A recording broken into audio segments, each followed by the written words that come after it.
We're already a third of the way through 2023. Holy So I want to go over the 5 best and worst movies so far, starting with the 5 worst. Number 5, Murder Mystery 2. Trash. Worse than the first one. Boring. I wasn't engaged in the story at all. I just didn't care. I laughed a couple times.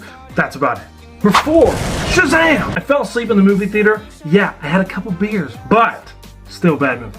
They kind of sprinkled Wonder Woman in the end to keep you excited for the future. Number 3, 65. What a letdown.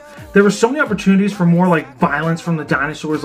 You could have had survivors from the plane or the airship, whatever, stay there, and you could have watched the dinosaurs just rip them to shreds. But of course, they didn't want to show that. They just had Adam Driver and some little girl for a while. Number 2, House Party. I didn't know what to expect. I haven't seen the original, but the trailers looked funny, so my wife and I were like, let's go see it in the theaters on a funny Friday night. I was disappointed. All the funniest scenes were in the trailer. I hate when movies do that. Number 1, worst movie of 2023 so far? By a landslide? Netflix's We Have a Ghost. David Harbour and Anthony Mackie brought me into this, but they also made me never want to watch them again.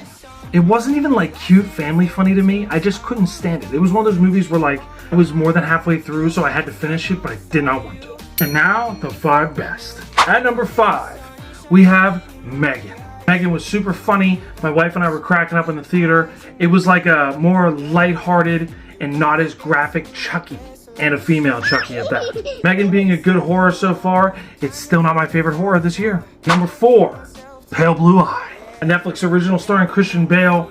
It's amazing. This movie had a slow first act, but once it picked up in the second and third act, crazy finish, awesome twist. If you like movies where you have to think the whole time and try to piece together what's going on and figure it out in the end, Pale Blue Eye is for you. 3, however you want to do it. Yeah. Scream 6. A great time watching this in theaters with my brother-in-law. After Scream 6, I can confidently say it is the best rebooted horror franchise to date. Better than Halloween, Friday the 13th, Nightmare on Elm Street, and Saw. Jenna Ortega carries. Number 2, Missing. Like Pale Blue Eye, you gotta think the whole time, piece things together, but it is way more fast-paced, way more twists, and on top of that, the creative use of house cameras, the computer cameras, phone cameras, that is the only point of view you get the entire movie. Artistically brilliant, artistically unique, great movie, fun time in the theater. Number 1, Air. I'm biased because of my love of basketball, but that's not even the main point of this movie. Viola Davis is Michael Jordan's mom, carries. Jason Bateman's daddy, per usual. Ben Affleck directing, never misses. My cat decided to join me. And Matt Damon gave me goosebumps for the first time since Good Will Hunting. Air is still in theaters now. Please go watch it if you haven't.